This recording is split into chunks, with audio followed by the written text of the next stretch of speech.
Hello दोस्तों, रोज़ की लेकिन ब्लॉग में सबका हार्दिक स्वागत है। सबके मंगल भविष्य की कामना के साथ बड़ों को मेरा सादर नमस्कार, छोटों को मेरा आशीर्वाद। मैं ठीक हूँ, आशा करता हूँ कि आप ठीक होंगे। रामचरितमानस के अयोध्याकांड के प्रसंग में दोस्तों, कल के प्रसंग में हमने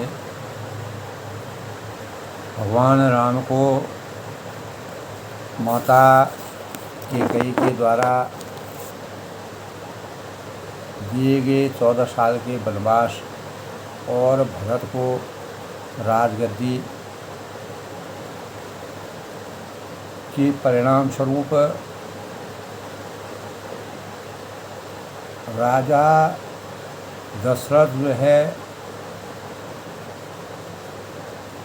एक ओर जहाँ पुत्र शोक और पुत्र स्नेह में पूर्ण रूप से आसक्त हो गए, वहीं दूसरी ओर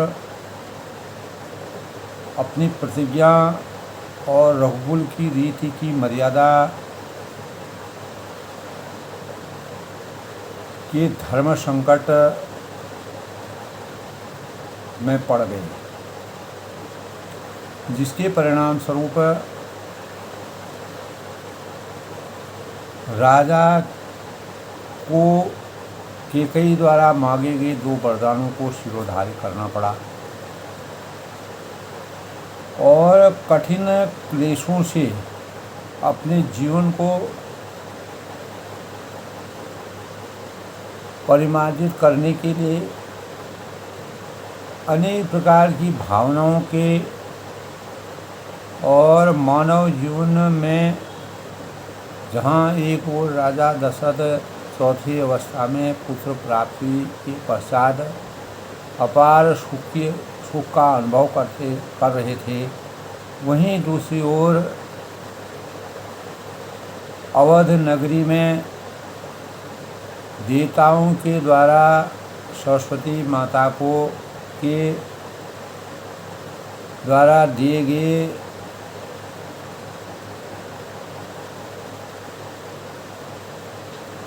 हृदय परिवर्तन के भावों से जिस प्रकार से मंथरा के मस्तिष्क में कुटिलता का विष बोया, वही कुटिलता कैकेयी के अंतःकरण में जा लगी, जिसके परिणाम स्वरूप अयोध्या जो है वह प्रतिकूलता के स्वरूप में परिवर्तित हो गई और अनुकूलता वहाँ यानी अवध से धीरे धीरे कम होते गई। यद्यपि भगवान रामचंद्र जी त्याग और पुरुषार्थ और पुरुषोत्तम कहलाते हैं, भगवान राम की भी इच्छा यही थी कि वनवास जाना उनका परम आवश्यक है। कैकेयी को यानी कैकेयी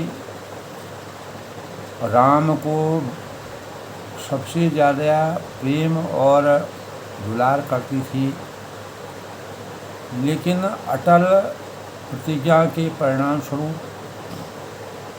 राजनीति और धर्म की मर्यादा के लिए, धर्म की रक्षा के लिए, अधर्म को समाप्त करने के लिए अपने ही पारिवारिक समूह को अपने ही पारिवारिक रूप में किस प्रकार का परिवर्तन करके राजा दशरथ के अंतःकरण में जो सोच थी, जो विचार थे, अपने पुत्र स्नेह का जो अपेक्षाएं थी, वह एक प्रकार से अभिशाप के रूप में परिवर्तित हुई। तो राजा को दोस्तों जब कैकेयी के द्वारा दिए गए वरदान के परिणाम स्वरूप कैकेयी का मन बिल्कुल भी पिघला नहीं और वह पत्थर की तरह कठोर स्वरूप में परिवर्तित हो गई और उन्होंने अपनी प्रतिज्ञा के परिणाम स्वरूप राजा को पूर्ण रूप से आसक्त कर दिया था। तब राजा जो है इस दुख और शोक के कारण अयोध्या की राजनीति के परिवर्तन के परिणाम स्वरूप और पुत्र स्नेह और अपनी प्रतिज्ञा के प्रति प्रतिबद्ध होकर के वह रात दिन पछतावा करने लगे और उनकी नींद और भूख समाप्त हो गई। और दिन पर दिन राजा जिस प्रकार से पेड़ सूख जाता है उस प्रकार सूखने लगे। तो तब वह कहते हैं कि इसका कारण जगदीश्वर परमात्मा ही जाने, क्योंकि उन्होंने राम राम रट रट करके सवेरा हो गया लेकिन उनको पता नहीं चला। जब कैकेयी उनकी एक न मानी, परंतु इसका भेद राजा कुछ भी नहीं बतलाते।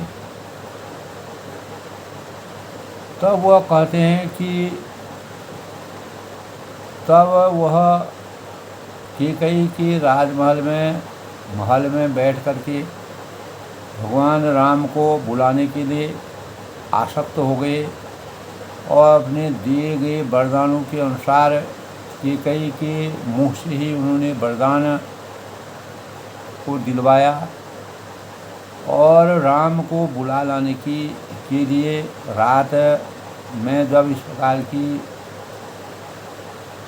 के भाव हुए, तब भगवान राम को सुमंत द्वारा अपने जो मंत्री के द्वारा बुलाया गया और उनको पूरा समाचार पूछना। राजा का रुख जानकर सुमंत जी समझ गए कि रानी ने कुछ कुचक्र चला है। उसी कुचक्र के परिणाम स्वरूप राजा इतने दुखी हुए हैं और राम को बुलाने का कोई न कोई कारण अवश्य है। तो सुमंत जी सोच से व्याकुल हो गए, परेशान हो गए और रास्ते पर आगे को जैसे वह रास्ता तय करते थे तो वह आगे नहीं बढ़ पा रहे थे। अनेक चीज़ें सोच रहे थे, विचार रहे थे, तो उनके कहने से आगे बढ़ा ही नहीं जा रहा था और वह अपने मन ही मन सोचने लगे।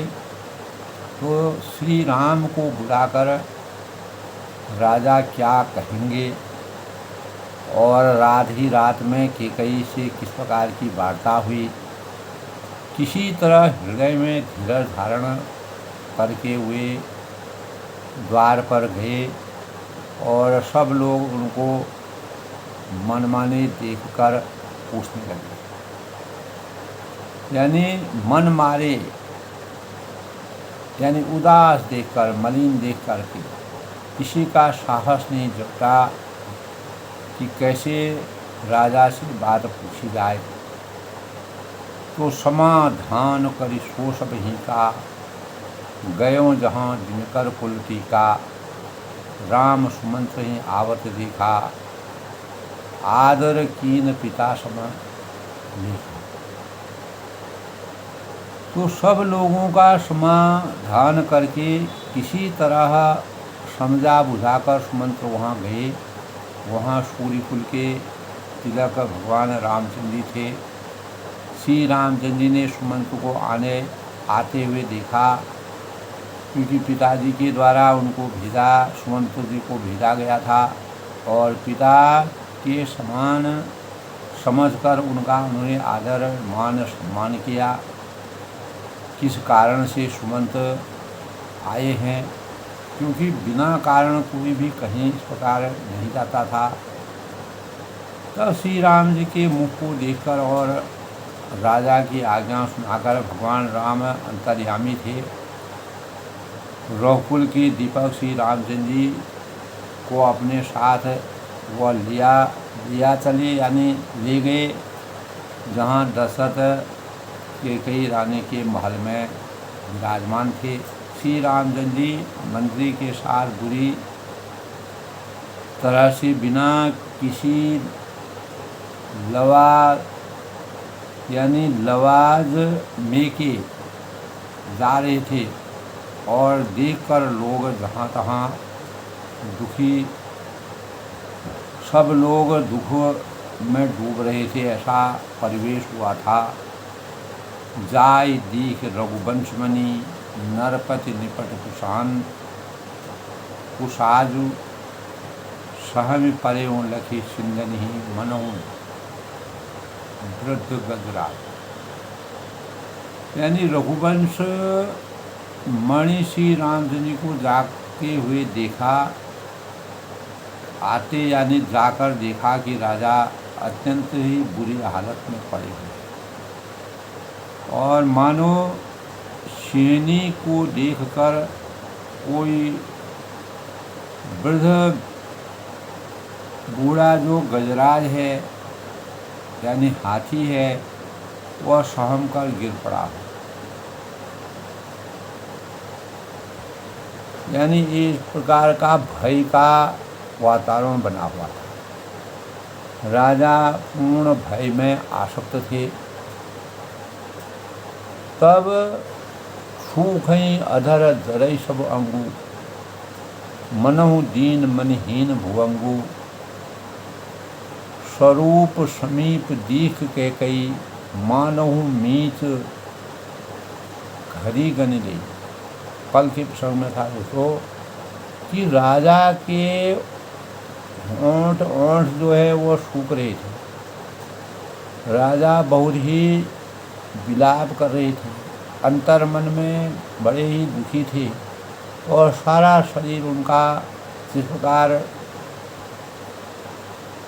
ओस जो है वो घास को मलिन कर देती है, उसी प्रकार जो है तुषार जिस प्रकार से पूरे वातावरण को जला देता है, उसी प्रकार राजा का शरीर जल रहा। मानो मणि के बिना जिस प्रकार सांप का रहना दूभर हो जाता है और पानी के बिना मछली तरफ तरफ पर मलिन हो जाती है,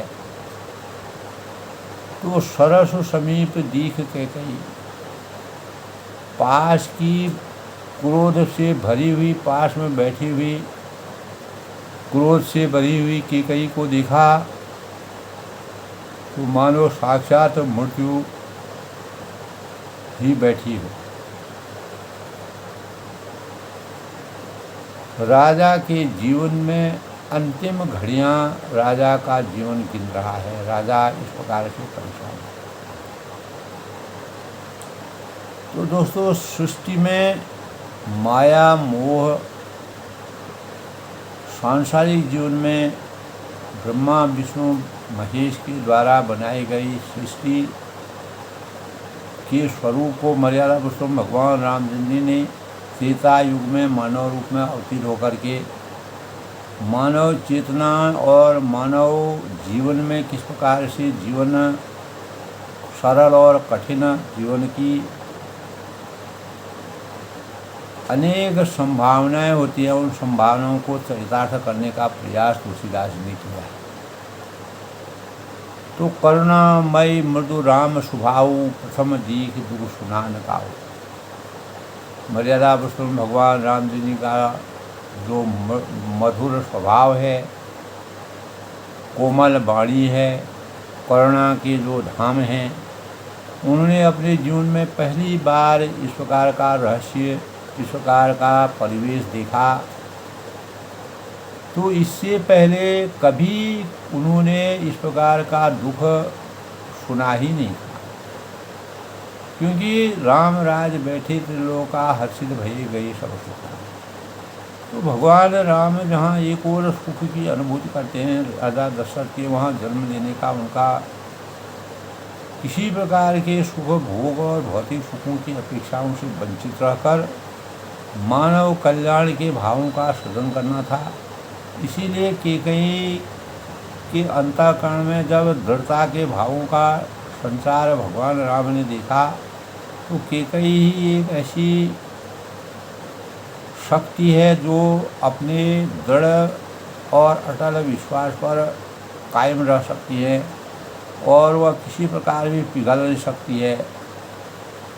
इसीलिए उनका हृदय परिवर्तन करके भगवान राम ने 14 साल का वनवास लेने का निश्चय किया, क्योंकि धर्म की रक्षा करने के लिए अधर्म का हमेशा से अधर्म का को समाप्त करना, मानव जीवन को इस सृष्टि की रचना को हमेशा के लिए जागृत रखने के लिए तो समय का विचार करके हृदय में धीरज धरकर उन्होंने मीठे वचनों से माता कैकेयी से पूछा कि हे माता, क्या कारण है, क्यों राजा आप हमेशा सुख और नियम पूर्वक रहते थे, सदा सजे धजे रहते थे और आपका सौंदर्य बहुत ही सुंदर था, राजा आपके साथ बहुत ही प्रसन्न रहते थे, और आज क्या कारण हुआ कि मुझे बुलाने का क्या औचित्य है, मेरे कान से क्या गलती हुई है। तो कैकेयी से वह पूछते हैं, तब कैकेयी कहती है, मोहि कहु मात तात दुख कारण। तो हे माता, मुझे पिताजी के दुख का कारण सही सही बताइए कि किस कारण से पिताजी इतने शोकग्रस्त है, करिय जतन दे होई निवारण। मैं अपने मन, वाणी और कर्म से तीनों को लगा करके जैसे भी हो ऐसा प्रयास करूँगा कि इस दुख का जो निवारण है वह कैसे हो सकता है। उसके लिए मुझे कुछ भी करना पड़ा तो मैं उसके लिए कृतज्ञ हूँ और हमेशा समर्पित हूँ। तो इसके लिए जो प्रयास मुझे करने पड़ेंगे वो मैं करूँगा। सुनम राम सब कारण येहू, राज ही तुम पर बहुत सुनो। तब कैकेयी कहती हैं कि हे राम,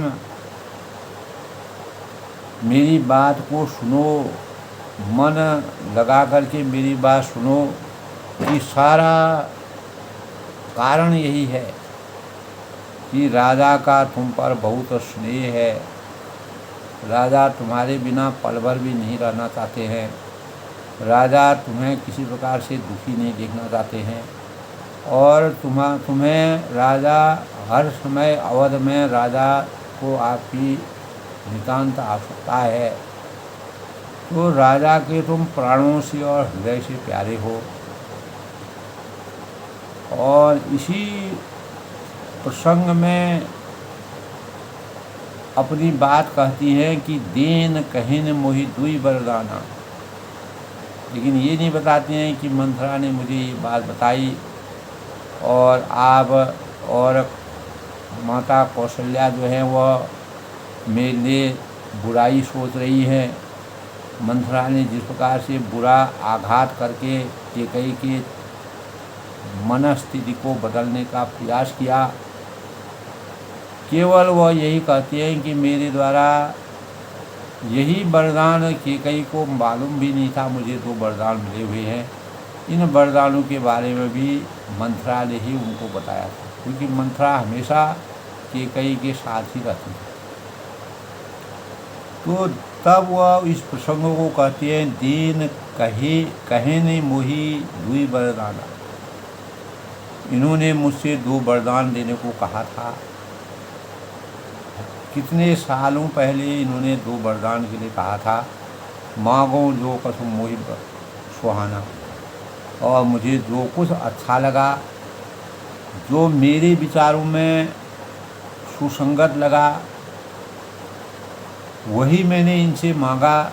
भले वो अच्छा हो या बुरा हो, उसका परिणाम क्या होगा वो मैं नहीं जानती हूँ, लेकिन मेरे द्वारा इनके द्वारा दिए गए वरदान रघुकुल की मर्यादा के अनुसार अपने संकल्प को, अपनी प्रतिज्ञा को प्रतिबद्ध रखने की प्रेरणा हमको रघुवंश की नीति और मर्यादा के अनुसार इस प्रकार के भावों का संचार हमारे वंश में है। तो सूर्य वंश की यही मर्यादा है। और यही 2 वरदान मांगने के लिए मैंने जब राजा से कहा तो सो सुने भयहूँ भूप उल सोचूँ। तो उन वरदानों को देने में राजा के हृदय में सोच हो गया। अनेक प्रकार से राजा सोच विचार में पड़ गए, तभी इनकी ये दशा हुई है। छाण न सकें तुम्हारा संकोच। और क्योंकि वे तुम्हारा संकोच नहीं छोड़ सकते, तुम्हारे यानी भगवान राम के प्रति जो इनके अंतःकरण में प्रेम और स्नेह की भावनाएं हैं। राम राम मोहि राम कहा, यानी रात दिन यह राम राम का ही नाम करते हैं, उसका उच्चारण करते हैं, उन्हीं का मनन करते हैं, उन्हीं का ध्यान करते हैं। तो इसी कारण से राजा जो है संकोच में पड़े हुए हैं। कुत सनेव इत बचन उताओ संकट पर्यो नरेश, सकौ न आयस धरऊ सिरो बीतहूँ कठिन कलेश। इधर तो पुत्र का स्नेह है और उधर वचन यानी उनकी प्रतिज्ञा, संकल्प और प्रतिज्ञा। एक और पुत्र स्नेह में पूर्ण रूप से लिप्त है, दूसरी तरफ अपनी मर्यादा रघुकुल की रीति के अनुसार मर्यादित जीवन जीने की, जो हमारे पूर्वजों ने जिस प्रकार से मर्यादित जीवन जीने के भावों का संचार किया है, प्रतिज्ञा के अनुसार कार्य को करना निहायत जरूरी है। तो राजा इसी धर्म संकट में पड़े हुए कि क्या करना चाहिए, क्या नहीं करना चाहिए। किंग कर्तव्य विमोहन की हालत में राजा आगे है। इसी को धर्म संकट कहते हैं। जब दो बातें सामने आती हैं और वह एक दूसरे के विकल्प होती है और उसका विकल्प कोई नहीं होता है, तो ऐसे समय में मानव जो है धर्म संकट में पड़ जाता है, क्या करें क्या ना करें। तो यदि तुम सकौ न आयसु धी धरऊँ सिर मेतहूँ कठिन कलेश, यदि तुम कर सकते हो तो राजा की आज्ञा सिरोधारी करो और इनके कठिन क्लेश को मिटाओ। जो इनके अंतःकरण में जो दुख बैठा हुआ है, उस दुख को हमेशा के लिए समाप्त करो। तभी राजा मन में इनकी आसक्ति जगेगी और यह माया और अपने संकल्पों के प्रति माया से यह विरचित होकर के अपने संकल्पों के प्रति प्रतिबद्ध रहे। तो कैकेयी ने भगवान राम को जब इस प्रकार की बातें कही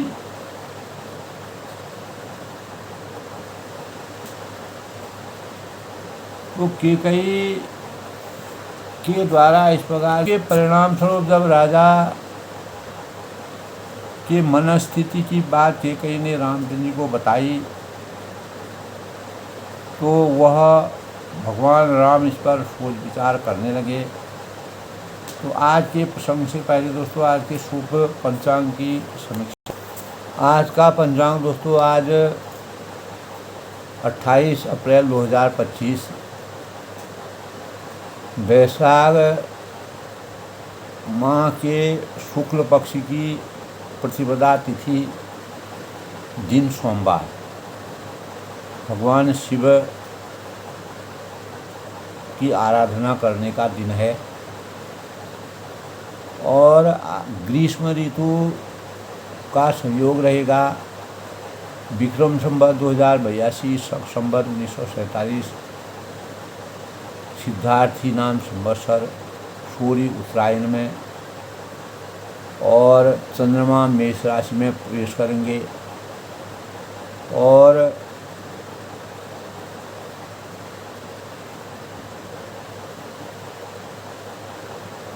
आज दोस्तों 8:53 तक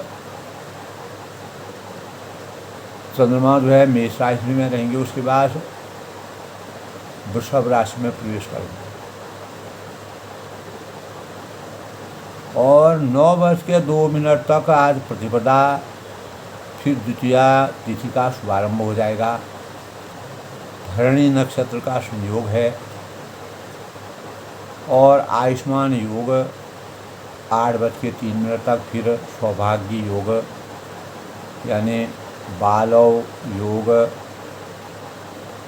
यमगंड 10:35 से 12:13 तक, गुलिक है 2:45 से 4:24 तक। आज के शुभ मुहूर्त की बात करें तो अभिजीत मुहूर्त 11:52 से 12:45 तक। अमृतकाल दोस्तों आज 5:26 से 6:56 तक। ब्रह्म मुहूर्त आज 4:18 से 4:59। आज राहु काल जिसके दौरान किसी भी शुभ कार्य को करना वर्जित माना गया है 7:22 से 9:02 तक। सूर्योदय आज 5:43 पर होंगे। सूर्यास्त जो है 6:55। इस प्रकार आज के शुभ पंचांग का संयोग रहेगा। तो आज दोस्तों सोमवार का दिन है। भगवान शिव की पूजा अर्चना के बारे में रोज़ मैं अपने ब्लॉग के माध्यम से बताता हूँ। शिव सत्यं शिवम सुंदरम कहा गया है। सत्य ही शिव है, शिव ही सुंदर है।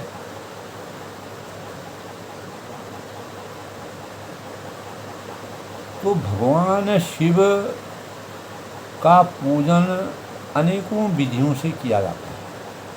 हमारे शास्त्रों में इस प्रकार के अनेकों भाव हैं। मर्यादा पुरुषोत्तम भगवान रामचंद्र ने रावण के वध करने के पश्चात जब लंका से वह वापस लौटे थे तो रामेश्वरम में शिवलिंग की स्थापना करके शिव पूजा की कि भगवान राम, यद्यपि ब्रह्मा विष्णु महेश भगवान राम की आराधना करते थे,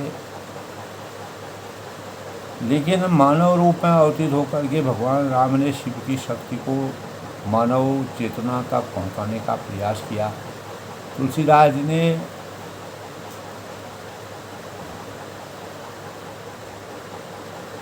हर एक मन की बात अंतर्यामी होने के परिणाम स्वरूप भगवान राम और शिव का सानिध्य किस प्रकार से था। भगवान शिव की पूजा विभिन्न देशों में अलग अलग विधि से की जाती है। पौराणिक ग्रंथों के अनुसार पूजा की दो विधियां बहुत ही प्रचलित हैं, वैदिक पूजा और पार्थिव पूजा। तो आज दोस्तों हम वैदिक पूजा और पार्थिव पूजा के बारे में भगवान शिव को की पूजा कैसे की जाती है उसकी बात करेंगे। पार्थिव पूजा में इस बात को सभी लोगों को अपने ध्यान में रखना चाहिए। पार्थिव पूजा में दोस्तों पार्थिव द्वारा निर्मित शिवलिंग को प्रतिस्थापना करके पूजा की जाती है और मूर्तियों को स्थानांतरित किया जाता है। वैदिक पूजा में सामान्य रूप से शिव मूर्ति की पूजा मंदिर में की जाती है। जो धनी लोग होते हैं वह स्वर्ण और रजत ही जो है शिवलिंग बनाकर जिसकी जो जिस भाव से मानता है उनकी पूजा करते हैं अपने अपनी सामर्थ्य के अनुसार। ऐसे शिवलिंगों को जंगम कहा जाता है, जो स्वर्ण से अनेक धातुओं से बने रहते हैं। तो पारद जिसको पारा कहते हैं और दूसरे द्रव्यों से भी शिवलिंग बनाए जाते हैं। द्रव्यों से अनेक प्रकार के शिवलिंगों का निर्माण किया जाता है। तो वातुकाम शिवलिंग की पूजा करने से दोस्तों आराधक को यानी विद्या, धरत्व और शिव सायुज्य की प्राप्ति होती है।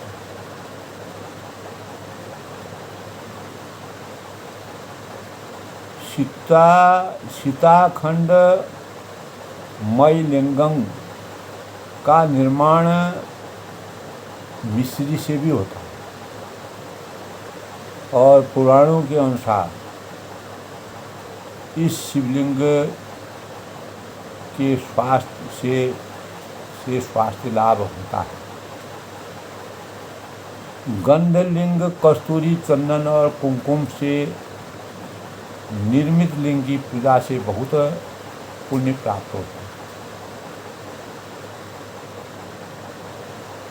गोष्कुलिंग होता है दोस्तों, गोष्कुलिंग जिसको कहते हैं, यानी कपिल वर्ण की गौ के गोचर से शिवलिंग बनाकर पूजा करने का से मनुष्य ऐश्वर्य से जीवन यापन करता है। तो लवण जड़लिंग त्रिकूट को लवण में मिश्रित कर हड़ताल के साथ शिवलिंग बनाकर पूजा करने से वशीकरण की प्राप्ति होती है, ऐसा हमारे शास्त्रों में कहा गया है। और यव गाधम शालिंगम गेहूँ, चावल, चूर्ण, जौ को जल के साथ मिलाकर शिवलिंग का निर्माण करके पूजा करने से पुत्र की प्राप्ति होती है।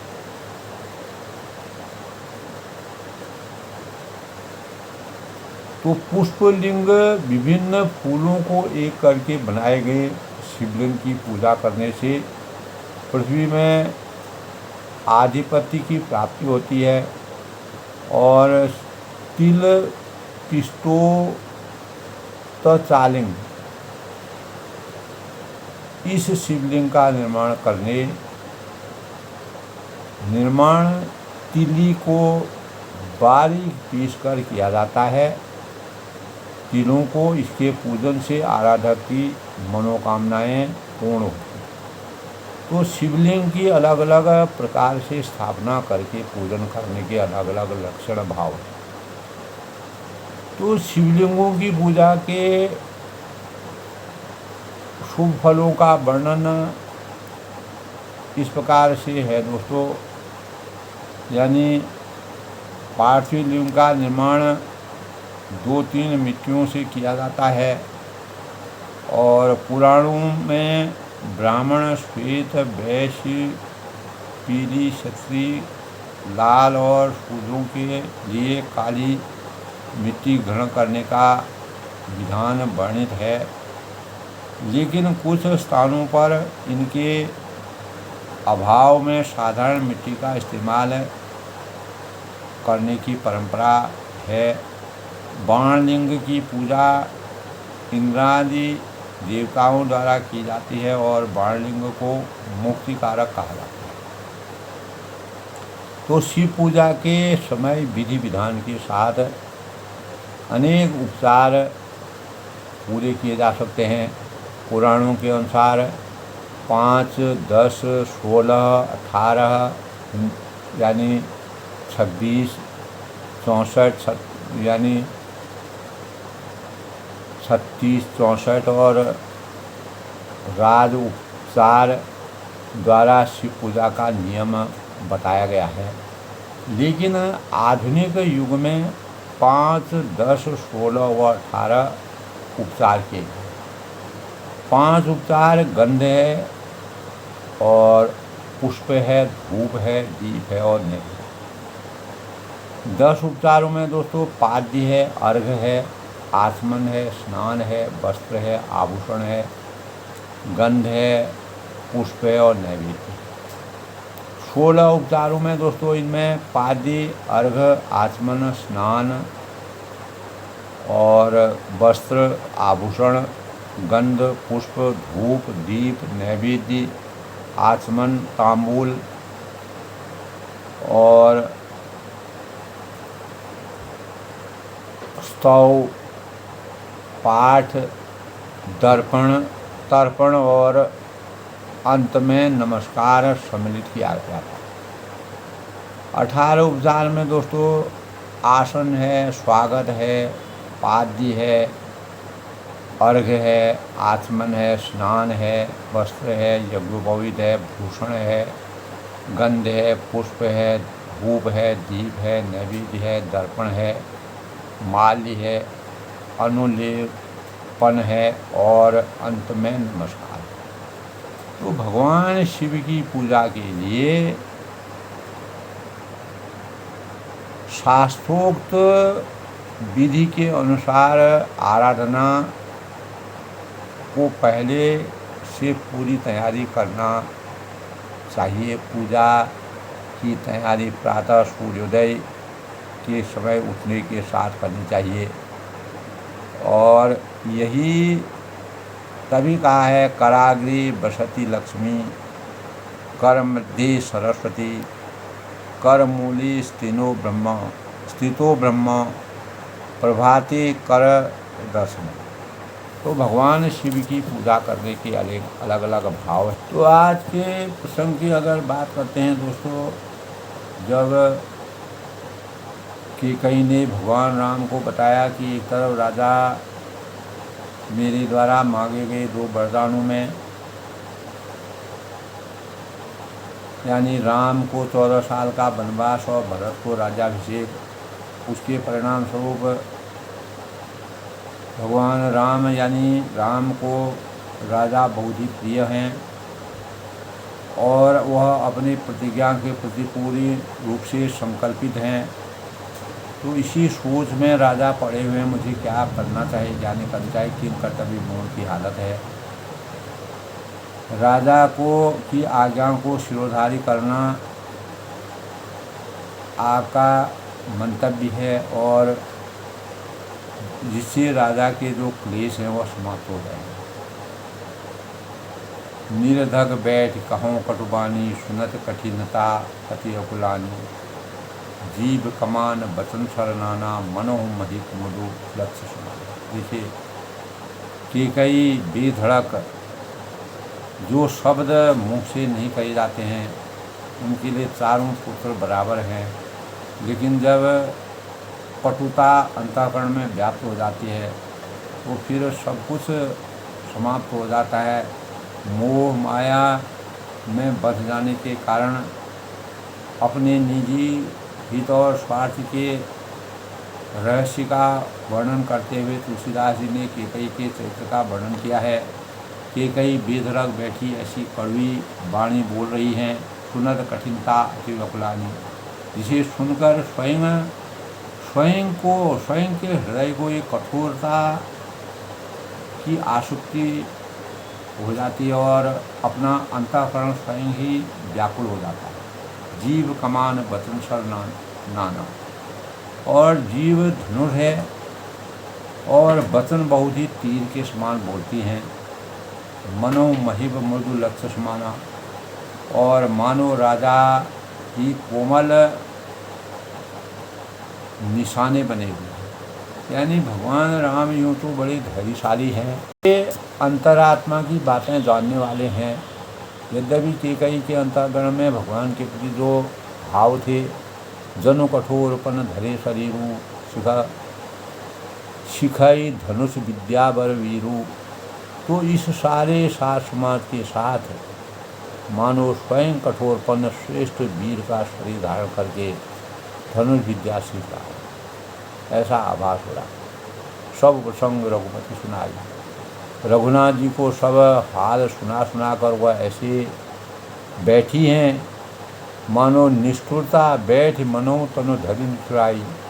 अपने अंतःकरण में सब कुछ दीन मान मर्यादा और सब कुछ संस्कारों को भूल करके निष्ठुर बन करके अपने सारे शरीर को धारण करके बैठी हुई है। मन मुस्काय भानुकुल भानु, राम सहज आनंद भानु। सर्वकुल के सूर्य भगवान राम स्वाभाविक हो आनंद निधान श्री रामचंद्र जी मन में मुस्कुराकर सब यानी दूसरों से रहित ऐसे कोमल और सुंदर वचन बोले कि मानो वाणी के भूषण। तो भगवान राम ने कैकेयी के इस प्रकार के कठोर वचनों को सुनकर के उनका किस प्रकार से उत्तर दिया, यानी इतने धीर और समुद्र की गहराई के समान जिनका चित्त है। सुन जननी सोई सुत बड़ भागी, उन्होंने कहा कि आप मेरे लिए बड़े किस्मत वाले हैं आपने जो मेरे को इस प्रकार का वरदान दिया है। सुन जनी सोई सुत बड़भागी, वह पुत्र इस संसार में ही माता सुनो, वही पुत्र बड़ा भाग्यशाली है जो पितुमात वचन अनुरागी, जो पिता माता के वचनों का अनुराग रहता है, पालन करता हो, कभी भी माता पिता की आज्ञा की अवहेलना नहीं करता हो, उल्लंघन नहीं करता हो, वही पुत्र बड़ा भाग्यशाली होता है। तनय मात पितु पोष निहारा, आज्ञा पालन के द्वारा माता पिता को संतुष्ट करने वाला पुत्र हे जननी सारे संसार में दुर्लभ है। यह संसार में कहीं नहीं मिलते हैं, ये खोज करके भी नहीं मिलते हैं, इनके लिए हमको खोज करनी पड़ती हैं। ऐसे सुयश सु अवसर पर अगर किसी पुत्र को अपने माता पिता की आज्ञा का मौका करने का सौभाग्य मिला है तो यह उस पुत्र को उसको शिरोधारी करना चाहिए। मुनिगण मिलन विशेष बनाओ, सबई माँ ही बनाओ। भगवान ने उसको दूसरे रूप में समझा और कहा कि अभी मैं अज्ञानी हूँ, मुझे पूरा ज्ञान नहीं है, अभी मुझे इस संसार की पूरी रहस्य को जानना है। मानव धर्म का कल्याण करना है, धर्म की रक्षा करनी है, धर्म को समाप्त करना है। इसीलिए मुनिगण मिलन विशेष बनो, वन में विशेष रूप से मुनियों का मिलन होगा। अनेक प्रकार के रिद्धि सिद्धि और सिद्धि के प्राप्त मुनियों से मेरा सानिध्य होगा। सबई भांत हित मोर, सब प्रकार से मेरा कल्याण ही कल्याण है। कल्याणम भवन्तु कल्याणम भवन्तु, ते मह पितु आयुषु बहु सम्मत जन्म। इसमें भी दोस्त कहा कि फिर पिताजी की आज्ञा और हे जननी तुम्हारी सम्मति, आपकी राय, पिताजी की आज्ञा, ये मेरे लिए स्वर्ग के समान है और अर्थ धर्म काम मोक्ष की मुझे प्राप्त हो गई है। मैं पुरुषार्थ का धन्य हो गया हूँ। भरतु प्राण प्रिय पावनि राजू, विधि सब विधि मोहि सन्मुख आदि। और प्राण प्रिय जो भरत हैं, जो मेरे प्राणों के प्रिय हैं, राज पाएंगे, इसमें मुझे बहुत ही सुख है, संतोष है।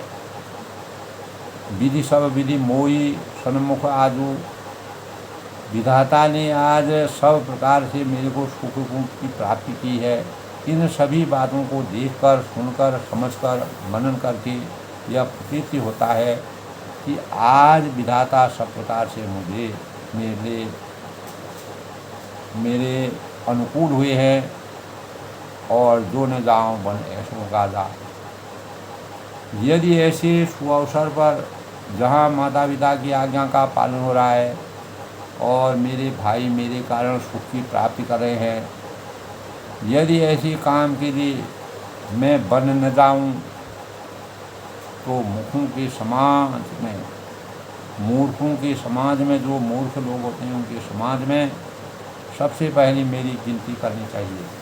अगर मैं इस आज्ञा का उल्लंघन करता हूँ, किसी प्रकार के निजी हित को ध्यान में रखते हुए मैं बन जाने के लिए मना करता हूँ, यह तो मेरे लिए अभाग्य है। यह बड़े बड़े भाग्यशाली लोगों को प्राप्त होता है।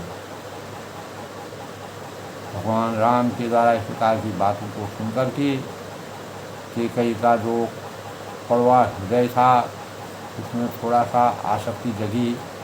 से वही अरण्य कल्पतरु त्यागी, जो कल्पतरु को छोड़कर रेंट की सेवा करते हैं। परिहरि अमृत देह विष मांगी, और अमृत त्याग कर विष मांग लेते हैं। जैसे भगवान शिव ने समुद्र मंथन के समय विष पान करके देवताओं का कल्याण किया। और यही चीज़ हमें हमारे रामचरितमानस में तुलसीदास ने प्रेरणा स्रोत के रूप में अध्ययन किया है।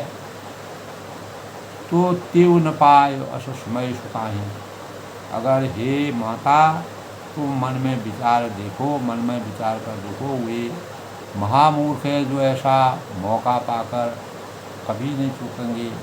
इस सुअवसर कर, इस मौके को पाकर के माता पिता की आज्ञा पा करके माता पिता को प्रसन्न करने के भावों का और राम राज में मर्यादा के अनुकूल रघुवंश की मर्यादा को सिरोधार्य करना, अगर इसमें हम चूक कर देते हैं या हम कृपा पात्र नहीं रहेंगे, इसीलिए हम अहोभाग्य हैं, हम भाग्यशाली हैं जो हमको इस प्रकार का कार्य मिला है।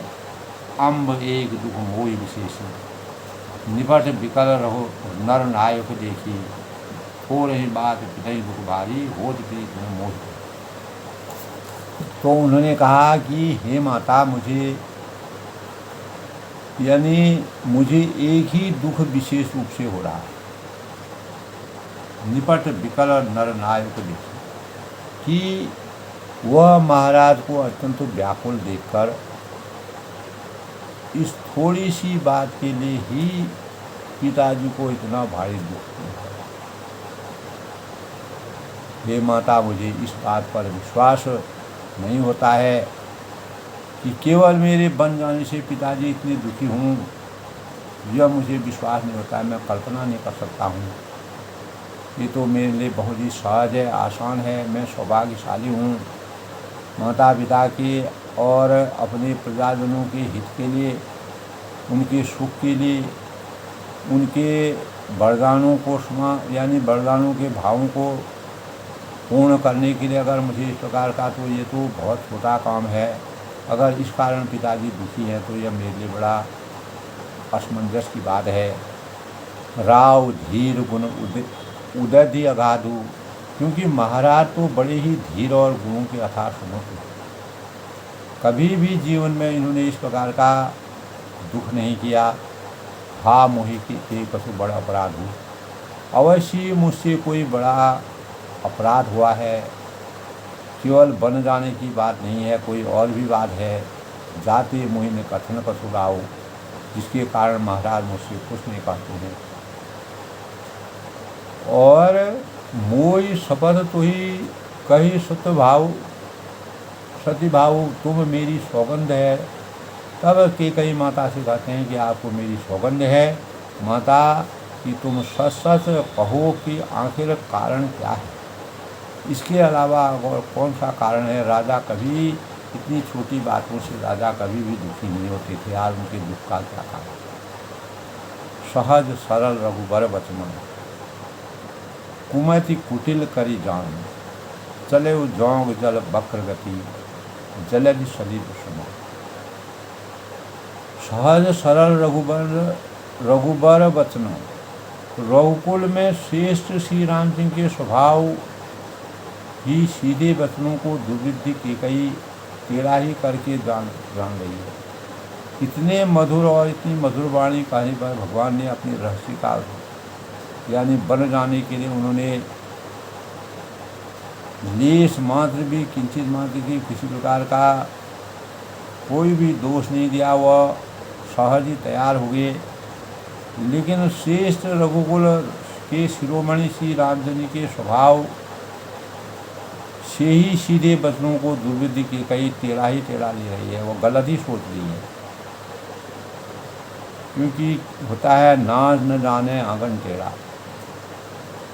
और चलई जौग जल वक्र गति, जान रही है कि जैसे यद्यपि जल समाप्ति ही होता है, यद्यपि जल समान ही होता है, परंतु जौग उसमें टेढ़ी चाल से चलती रहती है।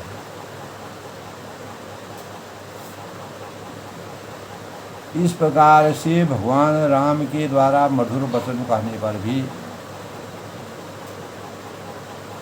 कैकेयी के हृदय में किसी प्रकार का परिवर्तन नहीं होता है, और वह अपने वचनों पर अटल रहती है। भगवान राम के प्रति किसी प्रकार की दया भाव उनके अंतःकरण में नहीं है, क्योंकि वास्तविक ज्ञान उनका हृदय परिवर्तन होने से उन्होंने अपने ज्ञान रूपी प्रकाश पर अज्ञान रूपी अंधकार का पर्दा लगा दिया है, जिसके परिणाम स्वरूप वह भगवान के स्वभाव को समझ नहीं पा रही हैं और रघुकुल की मर्यादा के प्रतिकूल चल रही हैं।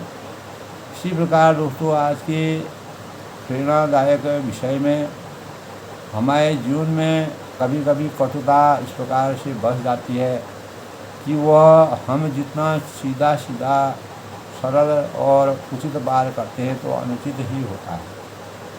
तो अनुकूल जब प्रतिकूलता में बदलने लगता है तो मनोभावों में इस प्रकार से दृढ़ता और कठोरता बैठ जाती है, जिससे अच्छा भी बुरा ही लगता है। इसी प्रकार भगवान राम ने अपने आसक्ति के अनुसार कैकेयी के द्वारा परीक्षा लिए जाने पर या विधि के द्वारा परीक्षा ले जाने पर भगवान राम ने किस प्रकार से अपने को समर्थवान समझा और अपने को राजा के दुखी होने का कारण और भी कारण जानने का प्रयास किया, लेकिन राजा के दुखी होने का कारण केवल राम को वनवास था। तो रामचंद्र जी जैसे कैकेयी से अनेक प्रकार के तो कैकेयी तो सोचती है कि भगवान राम इसको मना कर देंगे, लेकिन भगवान राम के लिए वन जाना उनके लिए बहुत ही श्रेयस अच्छा मार्ग था। माता पिता की सेवा करना, शुश्रूषा करना, उनकी आज्ञा का और उनके अनुसार चलना, उनकी आज्ञा का उल्लंघन नहीं करना, यह तो एक भाग्यशाली पुत्र के लिए एक वरदान के समान है। तो दोस्तों आज के रामचरितमानस के अयोध्या कांड में तुलसीदास जी ने भगवान राम को कितना धैर्यशाली यानी भगवान राम कहते यदि ऐसी काम के लिए भी मैं बन न जाऊँ तो मूर्खों के समाज में सबसे पहले मेरी गिनती करनी चाहिए। यह तो मेरे लिए बड़ा सौभाग्यशाली बात है। वन में विशेष रूप से अनेक मुनियों से, योगियों से, तपस्वियों से मेरा मिलन होगा, जिसमें मेरा सभी प्रकार से कल्याण है, हित है। मुझे ज्ञान की प्राप्ति होगी और उसमें भी फिर पिताजी की आज्ञा और हे जननी तुम्हारी सम्मति, यह तो मेरे लिए सुखदायी है। मैं मन से, वचन से, कर्म से इस कार्य को करने के लिए समर्थवान हूँ, लेकिन मुझे राजा के द्वारा ये छोटी सी बात के लिए दुखी होना यह मेरे समझ से परे हो रहा है। इसलिए इसके स्वरूप को जानना चाहिए। लेकिन कैकेयी ने अपने उल्टे स्वभाव के कारण, हृदय परिवर्तन के कारण भगवान राम के स्वरूप को वह समझ नहीं पाई। तो जाको प्रभु जी दुख देते हैं ताकि मत्ती पहले हर लेते हैं। कैकेयी बाद में किस प्रकार का पाश्चात्य करती है, पश्चाताप करती है, वो बाद में। तो आज के प्रसंग में दोस्तों में जय श्री राम के साथ, जय श्री राम की वंदना के साथ, राम नाम मुद मंगलकारी, विघ्न रूप पातकहारी, सिया राम मेरी सब जग जानी, करो प्रणाम तुम कृपाल व्यापर अनुकूला, ताइन व्यापल विविध बहुला। तो राम सत्य संकल्प प्रभु, राम सत्य संकल्प प्रभु, भगवान राम सत्य संकल्प के अनुयायी हैं। इसी स्वरूप में आज के प्रसंग की अपनी वाणी को विराम देते हुए कल फिर नए प्रसंग से मिलते हैं। तब तक सबका अभिनंदन, सबका स्वागत। सब लोग सुखी रहें, खुश रहें, कुशल रहें। जय श्री राम।